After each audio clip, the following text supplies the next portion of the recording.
বহুজাতিক সাংস্কৃতির শহর লন্ডনের স্থানীয় কাউন্সিল নির্বাচন অনুষ্ঠিত হবে আগামী 7 মে বৃহস্পতিবার। বাঙালি অধ্যুষিত এলাকা Tower Hamlets, Newham, Barking, Dagenham, Redbridge সহ মোট 32টি কাউন্সিলে এই নির্বাচন অনুষ্ঠিত হবে। আসন্ন এই নির্বাচনে কনজারভেটিভ, লেবার পার্টির বাহিরে ও এভারগ্রিন পার্টি, লিবডেম ও রিফর্ম ইউকে ছাড়াও বেশ কয়েকটি স্বতন্ত্র দলের সরব উপস্থিতি রয়েছে ভোটারের দুয়ারে।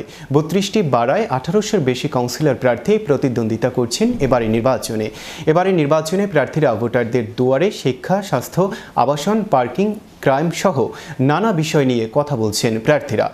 চ্যানেল ইউরোপের সাথে কথা বলেছেন কাউন্সিলর প্রার্থী সাদ চৌধুরী।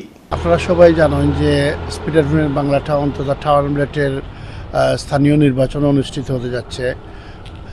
এই নির্বাচনে আমি সাদ চৌধুরী, আমার সাথে আছেন রুমানা আজাদ এবং আমাদের mayoral candidate councillor Sirajul Islam সাহেব রয়েছেন। আমরা বিশ্বাস করি এইখানে টাওয়ার হ্যামলেটের সবার জনগণের কাছে আমরা দীর্ঘদিন থেকে আসি, অনেক দিন থেকে তারার লগে কাজ করার লাগে চেষ্টা করলাম। দীর্ঘ 35 বছর স্পিটারফিল্ড বাংলা টাউন আমি কমিউনিটির লগে আছি, কমিউনিটির সুখে দুঃখে এই মাটির সাথে আমি মিশে আছি। আমার ছেলে মেয়েরা এখানে স্কুলে পড়ালেখা করছেন, তারা এখানেও আসেন, তারার বন্ধু বান্ধব এবং তারার যে যোগাযোগ এখানে ওই টাওয়ার হ্যামলেট স্পিটারফিল্ড এর মাধ্যমেই। আমি বিশ্বাস করি টাওয়ার হ্যামলেটের মানুষ তথা স্পিটারফিল্ড বাংলা টাউনের মানুষ যারা দীর্ঘদিনের যারা কমিটির সাথে সম্পৃক্ত আছেন, যারা কমিটির সুখে দুঃখে পাইছেন, তারা আসন্ন নির্বাচনও বিবেচনা করবা।